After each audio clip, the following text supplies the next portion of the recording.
débat entre horrible et risible.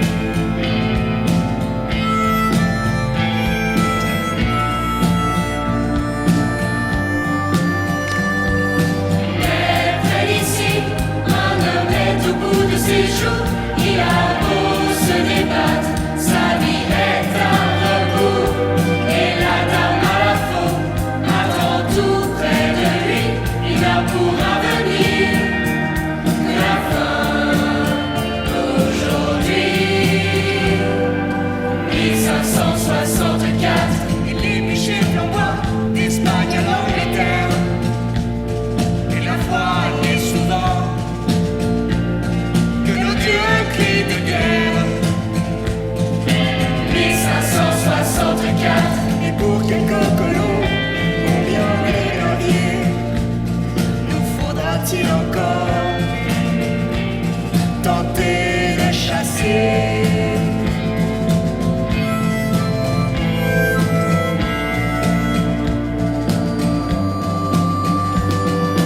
Mais près d'ici, un homme voit le bout de sa route. Peut-être est-il heureux, frappé par le doute.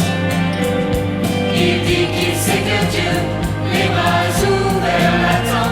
Mais dans le même temps, il a peur du néant.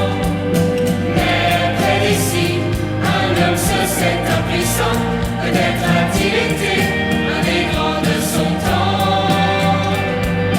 Mais il a peur pour tout ce qu'il a pu bâtir. Alors qu'il n'en a plus, il prie pour l'avenir.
Il n'en est pas question.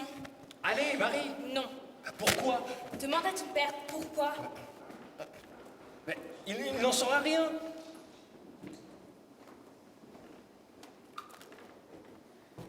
Tu veux mentir à ton père? Je ne vais pas lui mentir. Je ne lui dirai rien.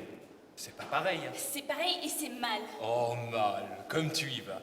Et en quoi c'est mal? Tu honoreras ton père et ta mère. Ça va? Ça va? Tu vas pas me faire un sermon, toi aussi? Quelle vie! Et quelle ville! On dirait que tous les sermonneurs du monde se sont donné rendez-vous à Genève. Et non seulement ils sont tous là, mais en plus, ils se multiplient. Mais là n'est pas le problème. Tu sais aussi bien que moi qu'il est impossible d'avoir de l'eau fraîche et propre dans cette sainte ville. Et que c'est donc pour survivre. Oui, tout simplement survivre, que tout le monde boit du vin. Ou du lait. Bonjour. Bonjour. Bonjour les filles. Tiens, voilà les studieuses. On peut? Installez-vous au fond. C'est plus discret. Et serre pas. Si c'est pas malheureux. Guillaume, laisse-les tranquilles. Et viens m'aider. Vous n'en avez pas marre d'étudier en cachette? Non. Et dire qu'elles ne sont même pas obligées. Comme si on avait le choix. Me dites pas que vous êtes forcé. On a toujours le choix. Oui, le choix de rester bécassine, au crochet d'un père, d'un mari ou d'un fils qui saura lire et compter. Oui, surtout compter. Et qui bien sûr voudra penser pour nous. Ou le choix d'apprendre, de savoir, de comprendre. Et de se faire voir d'un mauvais œil par tous les hommes de Genève, de France, de Navarre et de plus loin. Vous exagérez là, non? Ah bon? Parce que cela ne te ferait rien à toi que ta future femme soit plus savante que toi? Moi? Mais enfin, mais quelle future femme? Non, de toute façon, je ne veux pas me marier. Alors? Oh, mais tu n'as pas toujours dit ça. Peut-être, peut-être non. J'ai réfléchi. Je me marierai avec une fille qui sache lire et écrire. Mais pas trop quand même. Quel humaniste tu es! Tous les mêmes. En tout cas, je ne trouve quand même pas normal qu'on soit obligé de se cacher pour étudier. Mais vous ne vous cachez pas. Tu parles? Si mon père apprenait ça?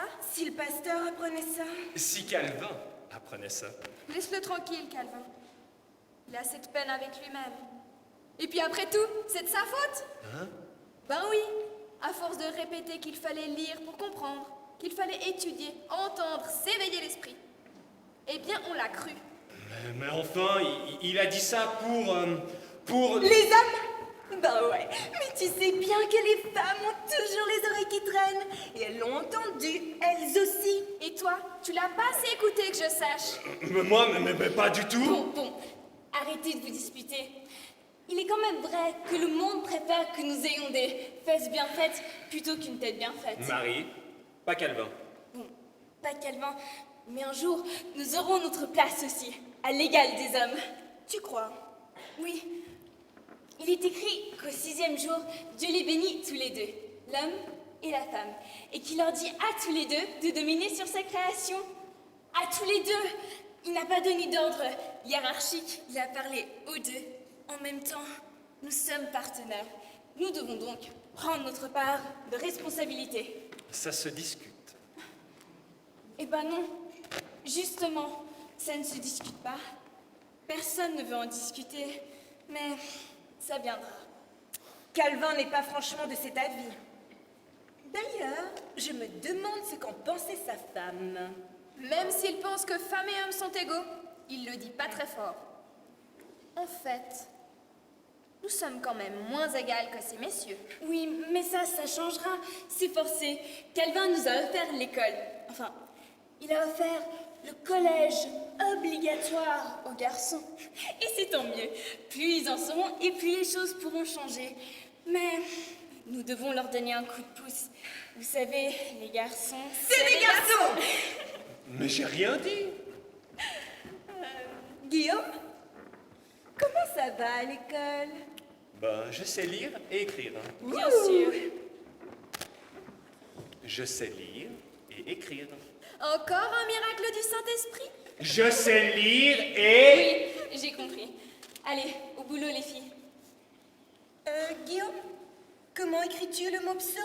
Oh, avec une plume. Quel humour! Tu as entendu ça, Catherine? Le sieur Guillaume est un plaisant bougre. Mort de rire. L'école. L'école. Vous savez pas ce que c'est l'école. Vous savez pas à quoi vous échappez. Les rhumes, le foie, les coups de trique. Vous avez de la chance, vous les filles.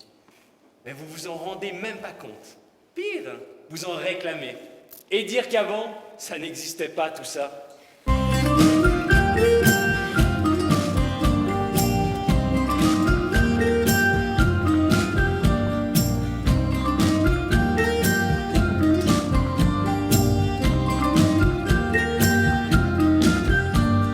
Dieu que la vie était belle avant que Calvin fût là. On mangeait des mirabelles, on ne marchait pas au pas.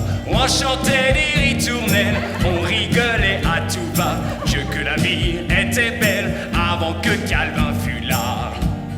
Mais maintenant, grâce à lui, nous sommes condamnés au bagne, au cachot, et ça depuis qu'il s'est pris pour Charlemagne. Demain, hier comme aujourd'hui, c'est des leçons en montagne. Ah mon Dieu, c'est d'un ennui, délivrez-nous de ce bagne.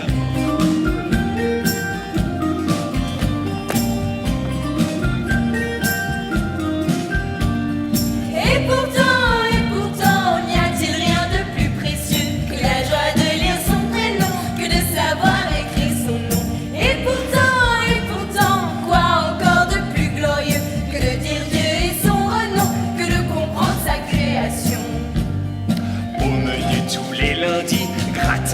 mathématiques sur la table des mardis, veloutés de rhétorique. Le mercredi, le jeudi, une petite théologique. Sans oublier que samedi, on mange les restes, c'est logique.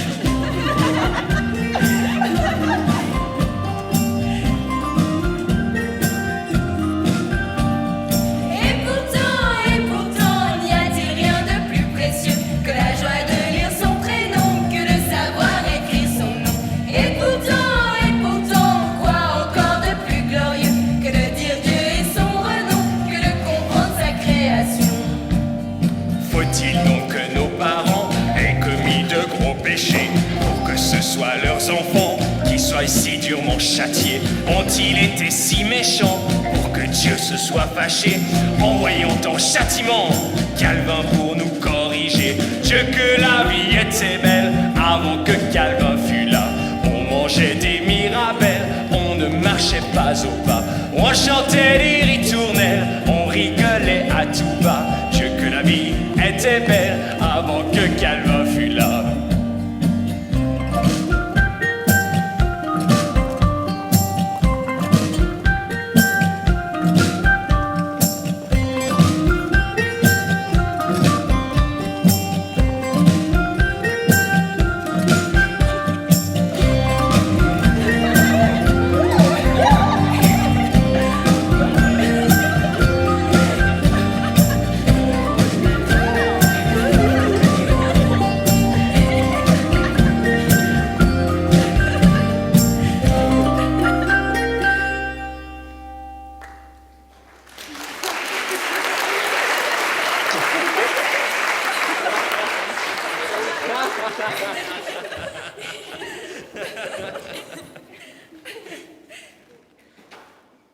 Ça va? Ça va. Alors? Alors quoi? Alors? Tu m'embêtes. Alors? Alors rien. Pas de nouvelles. Ça bouge pas. Ça gigote, ça chuchote, ça va, ça vient. Mais ça bouge pas. Tu crois qu'il est déjà... Mort. Chut. Mort. Tu veux savoir s'il est déjà mort? Si c'était le cas, tout le monde le saurait. La ville entière le saurait. D'ailleurs, ils sont tous comme toi. Ils veulent tous savoir. Ils n'attendent que ça. Vous n'attendez que ça. Quand même. Oh, tais-toi. Oh, alors?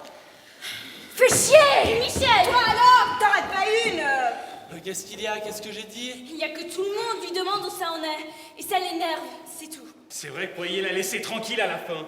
Ce n'est pas parce que son père travaille pour lui que Michel est censé tout savoir. C'est dingue la pression qu'elle subit en ce moment. Non, bien sûr. Mais c'est quand même la mieux placée. S'il y en a une dans la bande qui doit savoir, c'est elle. Son père est un ami proche et que je sache, elle aussi. Ça, faut reconnaître. Même que je sais pas comment elle fait. Elle fait quoi? Ben, pour être amie avec Calvin. Ben, faut dire que c'était pas un monsieur qui respirait la joie de vivre et la bonne humeur. Comme copain, il y a plus marrant. Tu en parles déjà au passé? Désolée. Bon, bref. Michel est une intime de Calvin, oui ou non? Ben oui. Alors, si on veut des nouvelles... Ah, mais de là la harceler comme tu le fais. Moi? Je la harcèle, moi? Parfaitement, toi. Tu es toujours là à la bombarder de questions comme autant de piqûres de moustiques. D'ailleurs, je vais te dire, tu n'es qu'un gros moustique, un énorme moustique. D'autant plus que tu connais son affection pour lui.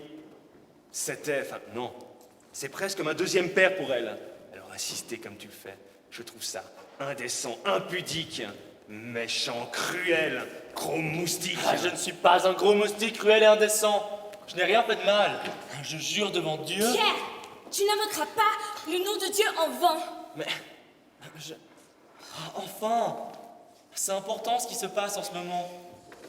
C'est sans doute l'avenir de Genève qui se joue. Ah, et toi, hein, que fais-tu là? Moi, j'étais venu dire bonjour à ma cousine. Et boire un bon verre De lait. de lait. Marie, hein, ta cousine, celle avec qui tu manges tous les jours en famille, à côté de qui tu habites. Marie, notre Marie ici présente. Bah oui, Marie, ma Marie. Et puis aussi, je suis venu leur donner un coup de main pour leurs études. Toi? Mais enseigner quoi? Tu ne sais même pas ton alphabet par cœur. Lui non plus. Mais c'est vrai ça, Guillaume? Bon. Ah, peut-être. Mais moi, je ne fais pas le malin pour épater les filles. Mais j'épate pas. J'épate pas. Et puis, j'ai le droit, non? Non. Eh bien, je le prends. En vertu de la création du monde et de Dieu qui dit qu'il faut se responsabiliser à deux en même temps, voilà. Et contre la Sainte Écriture, on ne peut que se taire. Et puis, j'étais venu demander des nouvelles aussi. Ah ah. Quoi? Ah ah. Mais rien à voir. Ouais. Ah, tout de même. Ça va, ça va. Ah, t'es quand même gonflé, toi, hein. Tu me fais une morale d'enfer. Pierre, Pardon. Tu me fais une grosse morale à 2 sous. Mais en fait, tu fais pareil. il n'a pas tort. Mais c'est pas pareil. C'est évident. Nous aider dans nos études, hein? Ah bon? Alors, Stationnaire, pas de nouvelles. bonne nouvelle. Hein? Ah, c'est un proverbe. Pas de nouvelles, bonne nouvelle. Si tu le dis.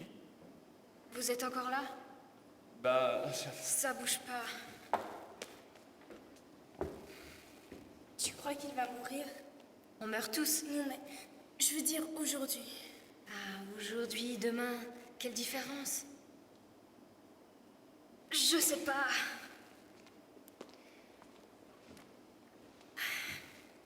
Alors les filles, toujours en train d'étudier en cachette? Ben ouais. Bien obligé? Tu ferais bien de faire pareil. Un jour, elles te dépasseront. faudrait beau voir. Bon, c'est pas un parloir ici. Faut que ça consomme. Et en l'honneur de l'estimable clientèle, la maison, qui ne recule devant aucun sacrifice, offre une tournée générale de lait de chèvre. Merci Marie. Merci Marie. Merci Marie. Merci, Marie.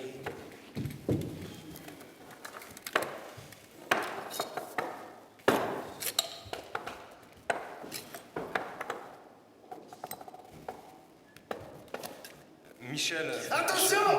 Attention! Il vient par ici! Ce serait pas les mais on les juge de sa maman, remplir les champs de toutes ses dents. C'est ici. Merci infiniment! Apparition séraphique! Étoile du berger venue au secours du pauvre malandrin sur 3 pattes que je suis. Que Dieu, dans son infinie bonté, sa sereine miséricorde, vous comble des bienfaits qu'il m'autorise à souhaiter pour vous. Mais c'est tout naturel. Non, non, détrompez-vous, mademoiselle, cela ne l'est pas. Car la nature de l'homme et donc de la femme se tourne plus aisément vers les venimeux attraits du mal que vers les lumineux appâts de l'esprit. Mais nous en reparlerons une autre fois, dont le sujet est vaste et mériterait plus d'un jour et plus d'une nuit pour en esquisser le contour. Pour l'heure, jeune dame, beau damoiseau, heureux habitant de cette coquette cité, je vous salue, tout en me permettant d'entrer dans cette honnête estaminet où ma modestie naturelle se trouvera à l'abri de bien des tentations, où ma fatigue bêtement accumulée tout au long de mon voyage saura évacuer mes épaules, mes jambes et mes reins. J'ai cru comprendre en suivant mon angélique guide que ma chansonnette, si innocente soit-elle, pourrait déplaire à quelques barbons, faire jaser quelques commères. J'en suis navré. Je prie l'assemblée de m'en excuser. Je m'en voudrais de froisser les habitants de cette si bonne ville qui, jusqu'à présent, était si joliment hospitalière. Malgré, je dois l'avouer, cette écume de tristesse que je crois percevoir ici ou là, au coin d'une maison, au détour d'une rue ou au fond d'une taverne. Bon, j'ignorais que le bon roi de France Charles IX attira autant de compassion. Qu'est-ce qu'il dit? Je ne suis pas sûr d'avoir bien compris. Il est content d'être là? Qu'est-ce que c'est tout ce boucan? Il est mort. Non, c'est... Oh, l'assemblée s'étoffe délicieusement. Bonjour à vous, maîtresse des lieux. Permettez que je m'incline devant tant de grâce, de charme, d'élégance tavernière. Mon cœur se réjouit de ce que mes pas et ma béquille aient été guidés jusqu'ici. Mon cœur se réjouit, dis-je, malgré cette pincée d'humeur noire, cette poignée de regret, ce bouillon de chagrin et l'annonce plus qu'évidente d'averses pleurnicheuses à l'horizon. Tous ces indices qu'il me faut bien voir m'invitent à plus de circonspection et de retenue. C'est pourquoi je formule l'hypothèse qu'un drame arrive ici à son terme. Foi de fin limier, dit l'oracle, dit le renifleur, dit le devin des Charentaises. Comme dirait mon capitaine, il y a des explications à demander. Sous votre respect, tout au moins des éclaircissements. Qu'est-ce qu'il dit? Bah justement.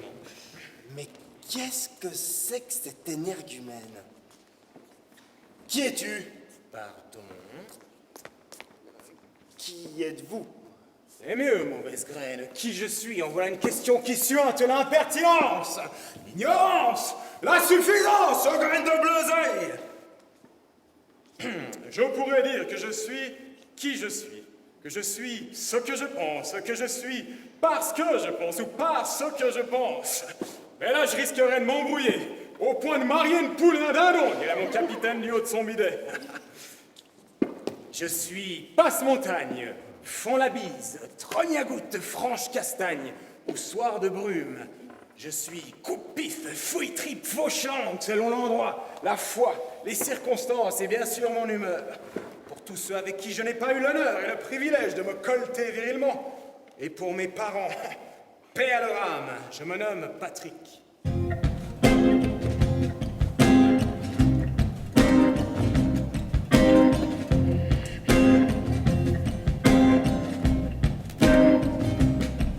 Bataillé pour les Anglais, mais ils étaient diablement laids.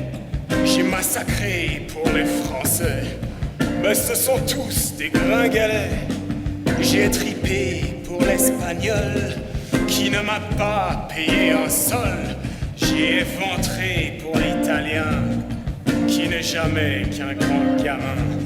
Et j'ai sabré pour les Teutons, ventre saint gris, ce qu'ils sont, tons. Mais après tout que nous importe, nous sommes gens d'une autre sorte, soldats du diable ou du bon Dieu.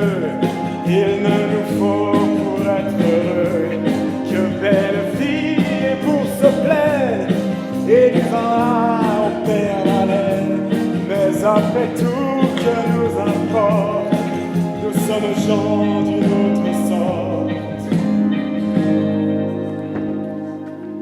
J'ai combattu pour l'Huguenot, pleuré à ses hymnes royaux. J'ai proclamé sa vérité à la pointe de mon épée.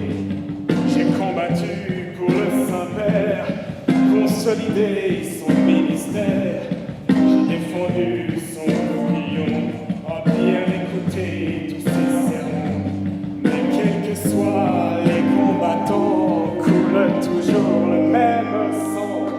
Mais après tout que nous importe, et que le diable nous emporte, si nous vivons l'arme à la main, nous savons mourir en chrétiens. Pour un ou pour les Huguenots, nous périrons toujours trop tôt. Mais après tout que nous importe, et que le diable nous emporte, il me faut pour être heureux que belle vie et bourse pleine, et du vin à en perdre haleine. Mais après tout que nous importe, nous sommes gens d'une autre sorte. Mais après tout que nous importe, et que le diable nous emporte.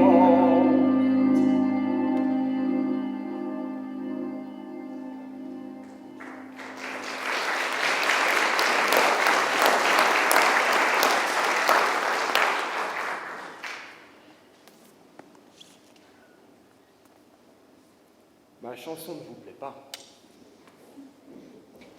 Enfin, vous êtes soldat.